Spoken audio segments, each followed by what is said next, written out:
Este é o Giro Distrital, aqui você fica por dentro dos principais acontecimentos da esfera política de Brasília. Nesta edição, CPI do Rio Melchior, relatórios confirmam poços contaminados e CAESB anuncia medidas para reabilitar o rio. Conflito no campo. Produtores querem suspender projeto que atualiza a política de regularização de terras rurais. Nosso parlamento. Estudantes assumem o plenário da CLDF por um dia e disputam prêmios pelos melhores projetos. Festival de Brasília, troféu Câmara Legislativa reconhece talentos do cinema local. Recortes do Cerrado, mostra em cartaz na CLDF traz belezas brasileiras sob perspectiva japonesa. E claro, também vamos destacar o que foi notícia na Câmara Legislativa durante a terceira semana de setembro. Na sessão ordinária do dia 16, a Câmara Legislativa aprovou novas regras para a circulação de táxis no DF. Agora, os veículos poderão rodar por no máximo 10 anos, devendo ter 4 portas e ar-condicionado.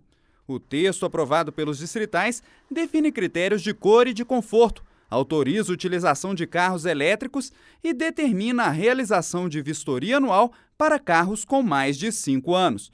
O projeto também autoriza a operação de táxi por aplicativos, mas mantém o cálculo da tarifa pelo taxímetro. Porém, a principal mudança é a proibição de transferência de autorizações de táxi, inclusive por herança, em conformidade com decisão do STF. Os distritais também aprovaram a ampliação do prazo para a regularização de terrenos de igrejas e de entidades sociais, que agora terão até o final do ano que vem para concluir o processo. As novas regras permitem gratuidade também para instituições que atuam fora dos próprios lotes e incluem cooperativas de catadores entre os beneficiários. Também no dia 16, os deputados Fábio Félix e Gabriel Magno foram à tribuna denunciar as condições precárias da clínica de reabilitação Liberte-se, no Lago Oeste. Após uma força-tarefa de fiscalização, os deputados constataram superlotação, falta de profissionais, alimentação precária e acusações de cárcere privado no local. Já o deputado Eduardo Pedrosa foi à tribuna anunciar o início da licitação para a construção do primeiro hospital do DF dedicado ao tratamento de doenças raras. A unidade será construída atrás do Hospital de Apoio de Brasília e será financiada com emendas parlamentares do próprio deputado. A iniciativa foi comemorada no plenário. Os problemas no trânsito também pautaram pronunciamentos no dia 16. O deputado Max Maciel criticou falhas na mobilidade urbana, afirmando ter presenciado filas em uma parada de ônibus do Itapuã Parque ainda na madrugada. Já o deputado Jorge Viana cobrou mudanças urgentes na BR-060, após um acidente fatal com motociclista. No dia 17, o deputado Fábio Félix voltou à tribuna para anunciar que 3 responsáveis pela clínica Liberte-se foram presos na operação de portas abertas, em decorrência da fiscalização promovida no dia anterior. A Polícia Civil apura denúncias de cárcere privado, de agressões e de isolamento dos internos. A instituição está ligada a outro episódio grave.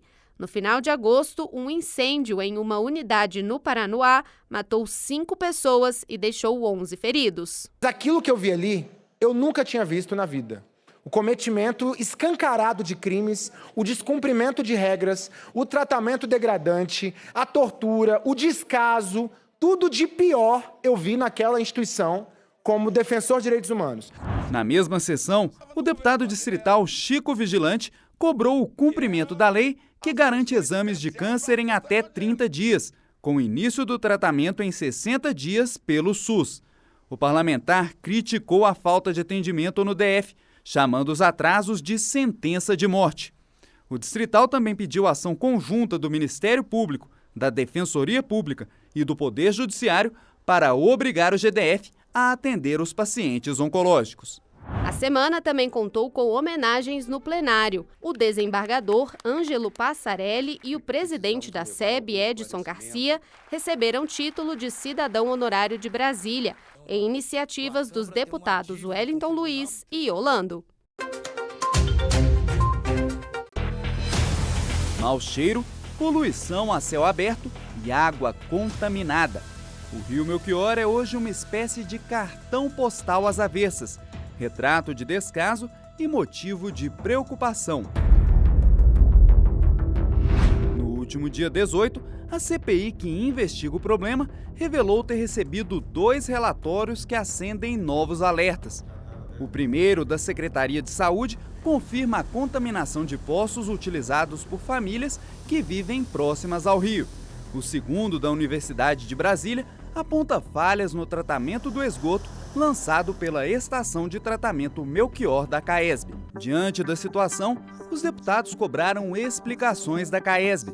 Técnicos da empresa compareceram à CLDF e explicaram que os poços das comunidades são rasos e, por isso, suscetíveis à contaminação, inclusive por agrotóxicos. Ali existe um conceito. Não é um poço artesiano, é um poço. Eles são poços rasos, poços superficiais. São extremamente sensíveis à contaminação, inclusive local, inclusive das próprias fossas das residências. Então, é uma questão, às vezes, é por isso que é fundamental a orientação técnica da população, porque essa população pode se contaminar por ações dela mesma. Os deputados destacaram os índices alarmantes de fósforo e de pesticidas encontrados pela UNB nos efluentes lançados pela Estação de Tratamento Melchior. A CAESB se mostrou surpresa com os resultados e defendeu a realização de contraprova, utilizando amostras coletadas pela própria empresa.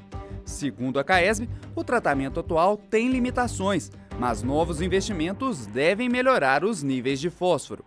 Tirar o fósforo completamente é quase impossível. Então, o que nós temos que fazer? Com esse projeto nosso, nós vamos chegar nos 95, 96% de retirada de fósforo. Para melhorar isso, seria muito custoso, altamente caro. Para mudar a situação do Melchior por completo, a CAESB prometeu investir mais de 300 milhões de reais nos próximos 4 anos, visando modernizar a estrutura da Estação Melchior e ampliar a rede de abastecimento nas comunidades que vivem às margens do rio.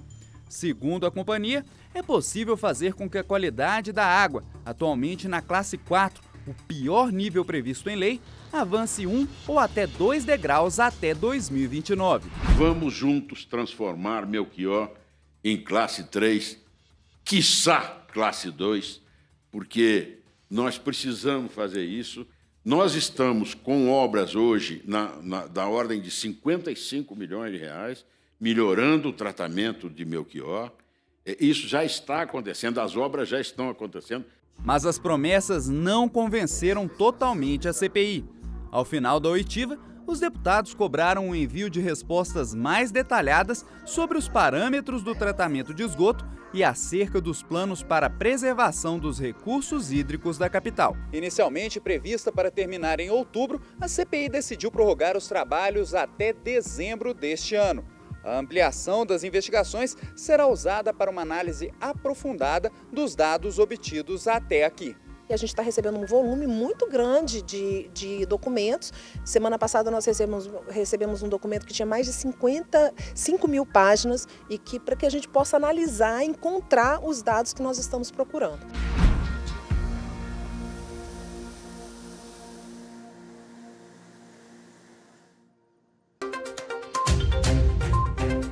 Os produtores rurais do DF foram enfáticos.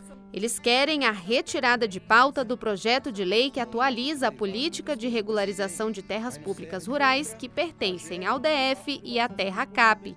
As manifestações foram feitas durante comissão geral realizada no dia 18 para discutir a matéria.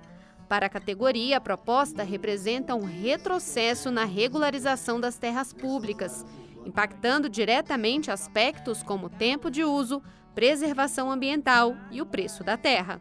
O Uma das questões reivindicadas pelos produtores rurais foi com relação aos valores que estão sendo cobrados daquelas terras que ficam em áreas urbanas, mas que têm características rurais. De acordo com dados da Emater, hoje são cerca de 2.000 propriedades nessa situação aqui no Distrito Federal. Seu Manuel tem uma chácara de 12 hectares em Planaltina e trabalha com a criação de gado. Há 10 anos ele tenta regularizar suas terras.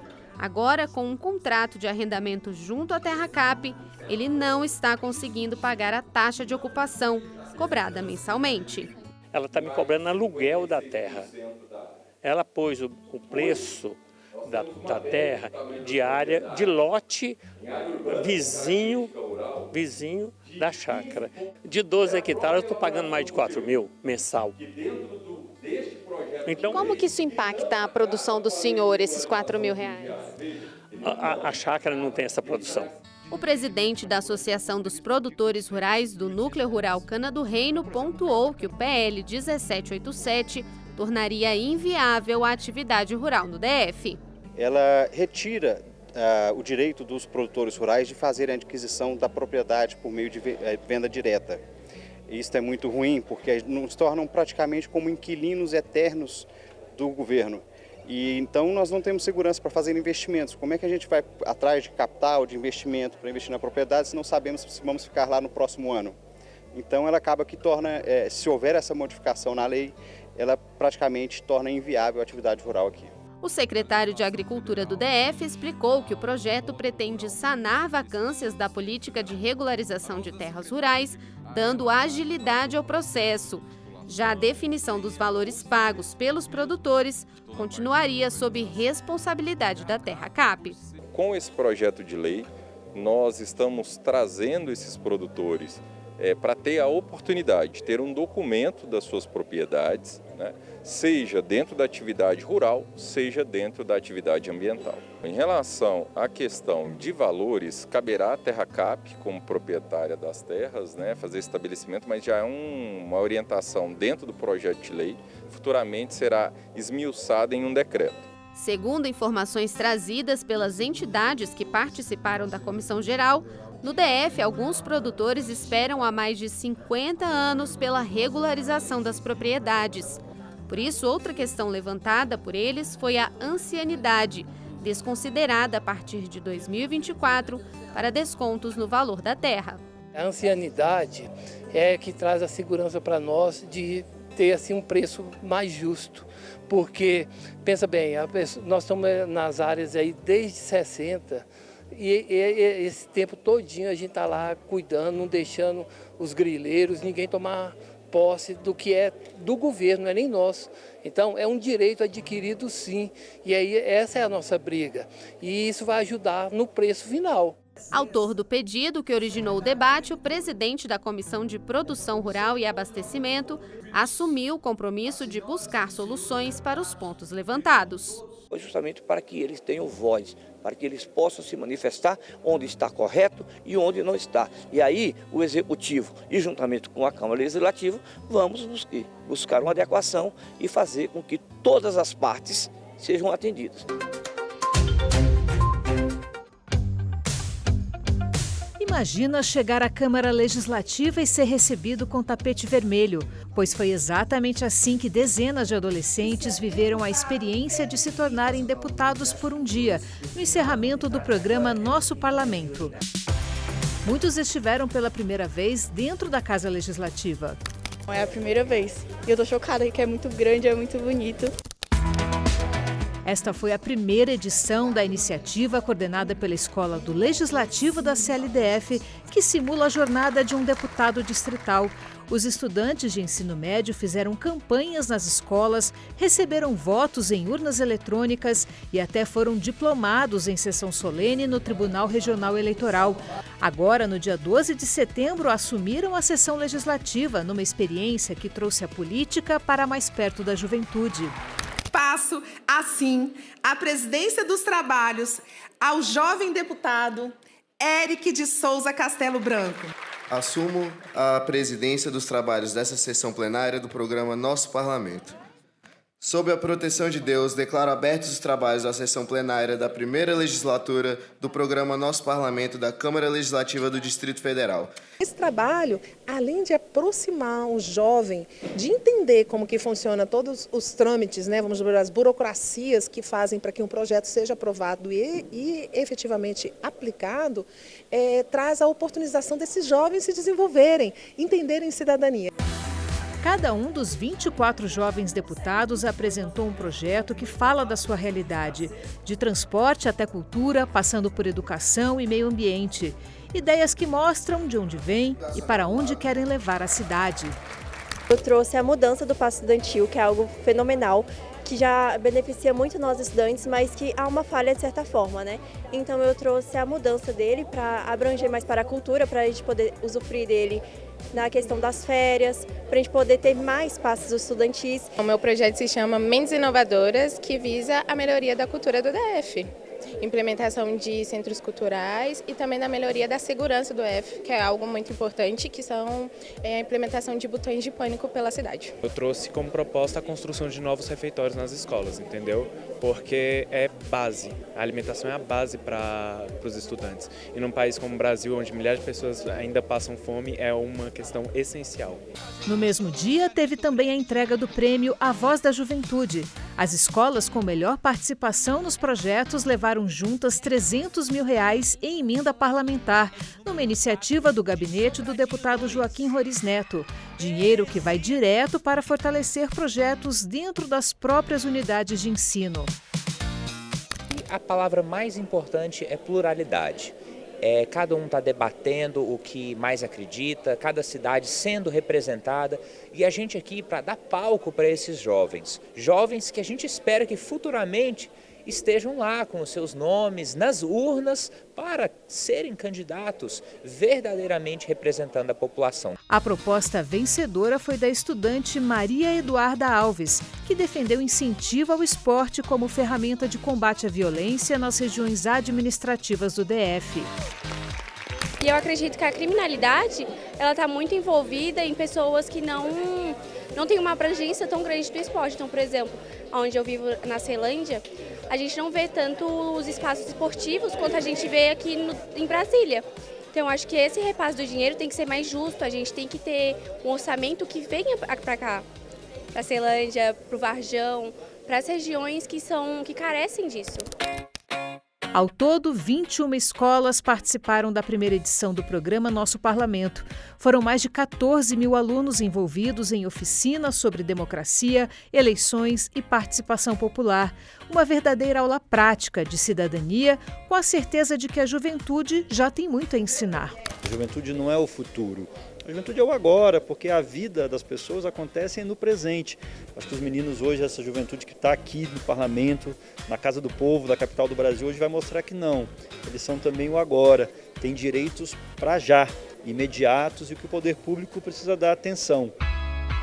Depois de passar pelo tapete vermelho, discursar no plenário e até votar em propostas, muitos desses adolescentes saíram da CLDF cheios de planos. Estava comentando com as minhas assessoras e eu estava muito feliz. Eu falei, gente, talvez eu leve isso para minha carreira de verdade.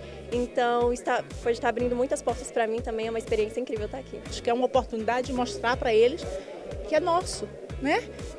Cidadão, faz parte, nós fazemos parte. Então, enquanto a gente, como cidadão, não entender que nós somos, né, quem gerencia tudo isso daqui, então as coisas começam a mudar. Então, eles já começam a pensar em coisas que antes nem imaginavam. Então, é incrível. Está sendo muito legal, eu acho muito importante os jovens em si terem uma voz na política. A política ela não se faz em um espaço fechado, a gente faz a política, então eu acho muito importante isso.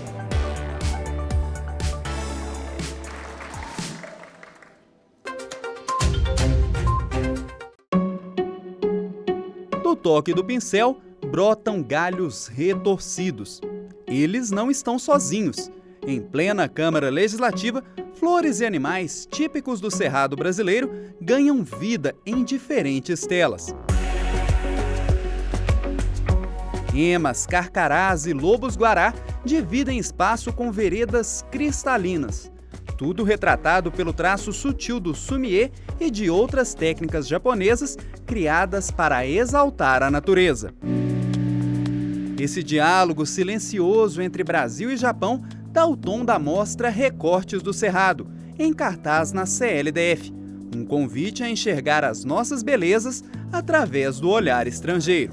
Nós estamos com as técnicas de Nihonga, Suiboku-ga, Sumie e Bokusai-ga. Cada uma dessas técnicas, elas possuem um local de surgimento e também um período, né? Então, nós trouxemos essas técnicas para o Cerrado para pintar as belezas do bioma Cerrado, a fauna e a flora.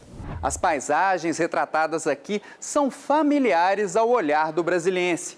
E não por acaso. A ideia da mostra nasceu de uma conversa entre a curadora da exposição Hiromi Takano e Kelvia Heringer, filha do ambientalista Ezequias Heringer, considerado o pai das estações ecológicas de Brasília.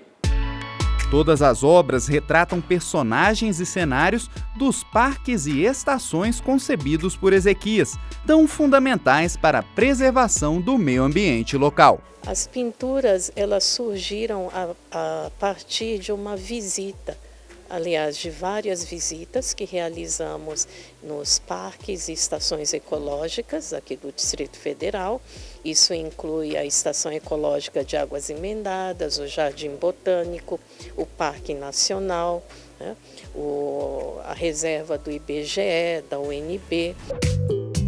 Acostumados a retratar paisagens típicas do Japão, os artistas convidados se encantaram com as belezas brasileiras.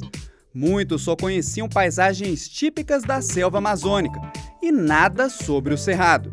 A forma de pintar não é muito diferente, né, do que é pintado em relação às paisagens japonesas, né? A técnica é a mesma, mas os objetos da pintura, né, os temas, eles realmente encantam porque são excêntricos, né? São muito diferentes daqueles do Oriente. Ao interagir com o bioma do Cerrado, as pessoas passam a conhecer, e conhecendo muda o olhar, né? As pessoas olham com um pouco mais de atenção e com isso acabamos divulgando esse bioma tão bonito. O embaixador do Japão foi um dos artistas convidados para a exposição. Na avaliação dele, a essência contemplativa da pintura japonesa se harmoniza com a beleza da fauna e da flora do Cerrado. Tradicionalmente, né, a pintura japonesa, o sumie, expressa as partes de natureza, né? Por exemplo, os motivos mais tradicionais de sumie são aves ou pássaros, também plantas. Muito oportuno expressar essas plantas de cerrado com essa técnica japonesa sumie, que sempre respeita a natureza e o meio ambiente. Além da exposição, a mostra Recortes do Cerrado envolve palestras, oficinas em escolas, vivências em parques e até o lançamento de um livro. Um projeto que une arte, educação e sustentabilidade e que fica em cartaz na CLDF até o dia 26 de setembro. Um convite para conhecer a arte japonesa e, ao mesmo tempo, refletir sobre a preservação de um dos maiores tesouros naturais brasileiros.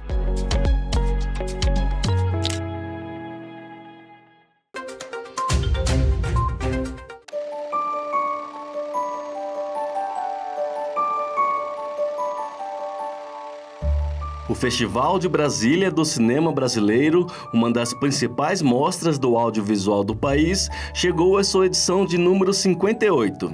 De 12 a 20 de setembro, a mostra contou com exibições no Cine Brasília, em Planaltina, Gama e Ceilândia. Ao todo, foram exibidos 80 filmes, distribuídos em 6 mostras.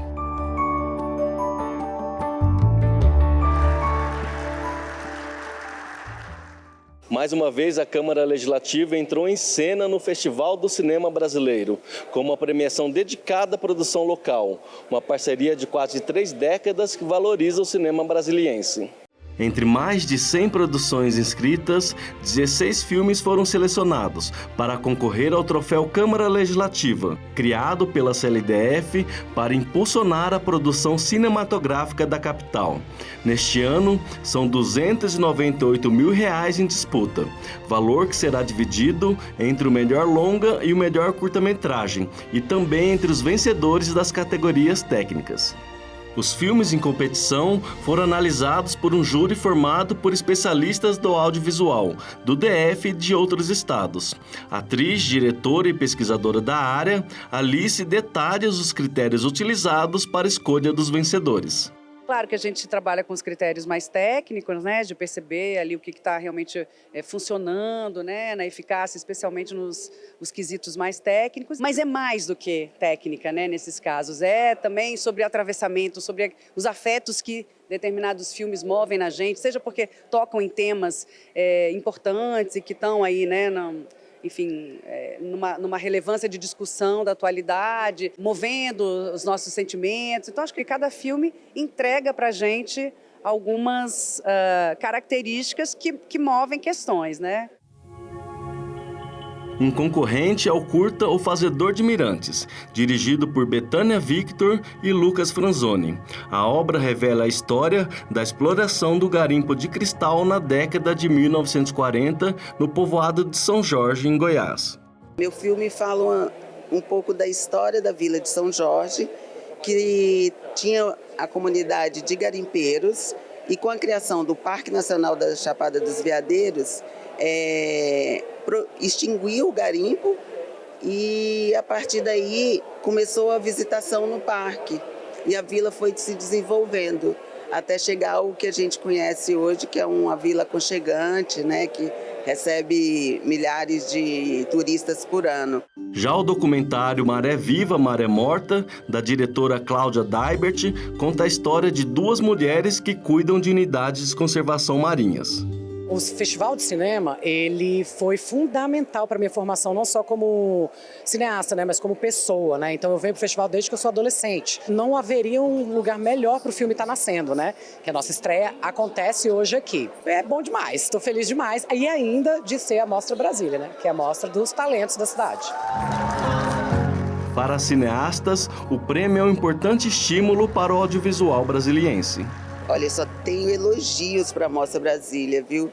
É uma oportunidade da gente que faz audiovisual aqui no Distrito Federal de poder ser acolhido, né?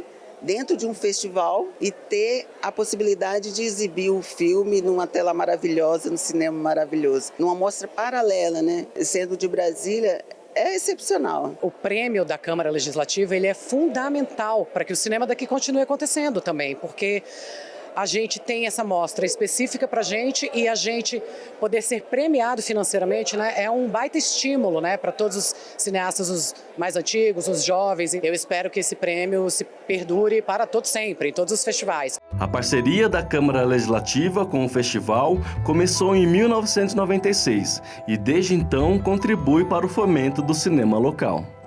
Os filmes escolhidos da Mostra Brasília vão ser veiculados aqui na TV Câmara Distrital. Prepare sua pipoca e acompanhe a nossa programação. Festival de Brasília, do Cinema Brasileiro. Aplausos.